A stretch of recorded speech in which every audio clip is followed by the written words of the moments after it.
پاکستان اور انگلینڈ کے درمیان فیصلہ کن ٹیسٹ آخری ٹیسٹ میچ کے لیے پلینگ 11 کا اعلان کر دیا گیا۔ قومی اسکواڈ میں کوئی تبدیلی نہیں کی گئی۔ شان مسعود کپتان، سعود شکیل نائب کپتان ہوں گے۔ سائم ایوب، عبداللہ شفیق، کامران غلام اور محمد رضوان ٹیم کا حصہ۔ سلمان علی آغا، عامر جمال، نعمان علی، ساجد خان اور زاہد محمود اسکواڈ میں شامل۔ پاکستان اور انگلینڈ کے درمیان آخری ٹیسٹ میچ کل سے راولپنڈی میں شروع ہوگا۔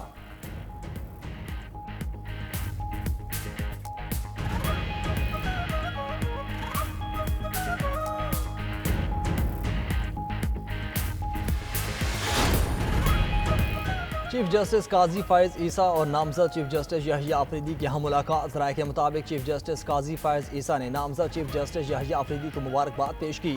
نامزد چیف جسٹس یحییٰ آفریدی نے مبارکباد قبول کی۔ دونوں ججز میں پہلی ملاقات آج مقدمات کی سماعت سے قبل ہوئی، دوسری ملاقات میں مقدمات کی سماعت کے بعد ہوئی۔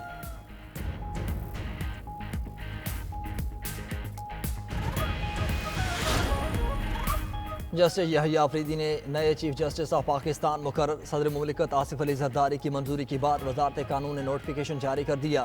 جسٹس یحییٰ آفریدی 26 اکتوبر کو چیف جسٹس آف پاکستان کا حلف اٹھائیں گے۔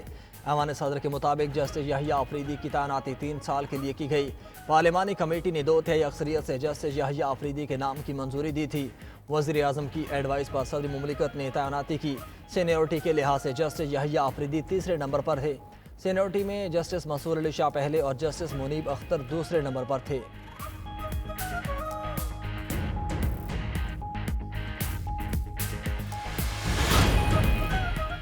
نیب ترامیم کیس میں جسٹس حسن اظہر رضوی کا اضافی نوٹ۔ فیصلے سے متفق ہوں لیکن وجوہات کی توثیق پر خود کو قائل نہیں کر سکا۔ 22 صفحات پر مشتمل اضافی نوٹ جاری کر دیا گیا۔ اضافی نوٹ میں لکھا اکثریتی فیصلے میں اصل مدعے پر خاطر خواہ جواز فراہم نہیں کیا گیا۔ فیصلے میں سابق ججز کے حوالے سے غیر مناسب ریمارکس دیے گئے۔ عدالتی وقار کا تقاضا ہے کہ اختلاف تہذیب کے دائرے میں رہ کر کیا جائے۔ انٹرا کورٹ اپیل روایتی اپیلوں سے منفرد نوعیت کی ہے۔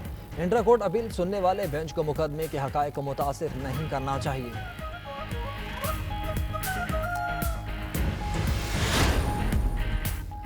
بیرسٹر گوہر کی زیر صدارت تحریک انصاف کی کور کمیٹی کا اجلاس۔ شرکا کا آئینی ترامیم پر تحفظات کا اظہار۔ عدالت میں چیلنج کرنے پر غور کیا گیا۔ ذرائع کے مطابق چیف جسٹس کا تقرر کرنے والی پارلیمانی کمیٹی کو بھی چیلنج کیا جائے گا۔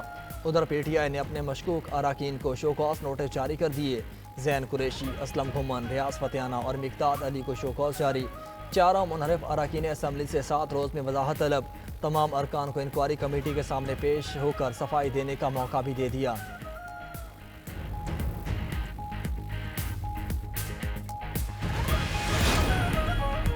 سپریم کورٹ میں کیسز آئینی بینچز کو بھیجنے کا آغاز۔ برطرف ملازمین بحالی کی درخواستیں آئینی بینچز کو بھیج دی گئیں۔ جسٹس منصور علی شاہ نے ریمارکس دیے کہ اس کیس میں آئینی سوال ہے۔ 26ویں آئینی ترمیم میں کہا گیا ہے کہ آئینی کیسز آئینی بینچ سنیں گے۔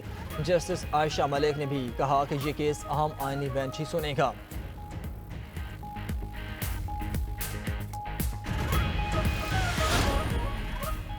سوشل میڈیا پروپیگنڈا، ہراسانی اور افواہیں پھیلانے والوں کے گرد گھیرا تنگ۔ 11 ماہ بعد NCCIA پورے اختیارات کے ساتھ فعال ہو گئی۔ سائبر کرائم کے خلاف سخت کارروائی اور ڈیجیٹل رائٹس کے تحفظ کا آغاز ہو گیا۔ ریاستی اداروں اور سرکاری شخصیات کے خلاف پروپیگنڈے پر سخت کارروائی ہوگی۔ سائبر کرائمز ملوث افراد کو 5 تا 15 سال تک سزا اور بھاری جرمانہ عائد ہو سکے گا۔ FIA سائبر کرائم ونگ ختم، متعلقہ افسران 1 سال تک اتھارٹی میں خدمات سر انجام دیں گے۔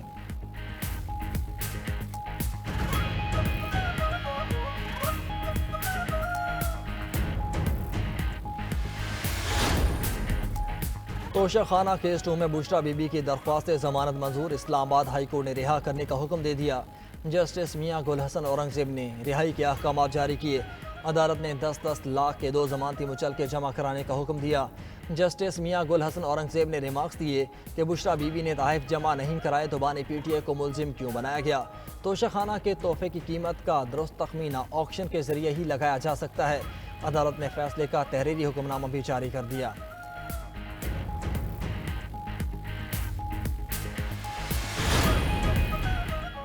کراچی ایکسپو سینٹر میں 5ویں ٹیکسپو نمائش کا آغاز۔ افتتاحی تقریب میں وفاقی وزراء، وزیر اعلیٰ سندھ اور گورنر KP کی شرکت۔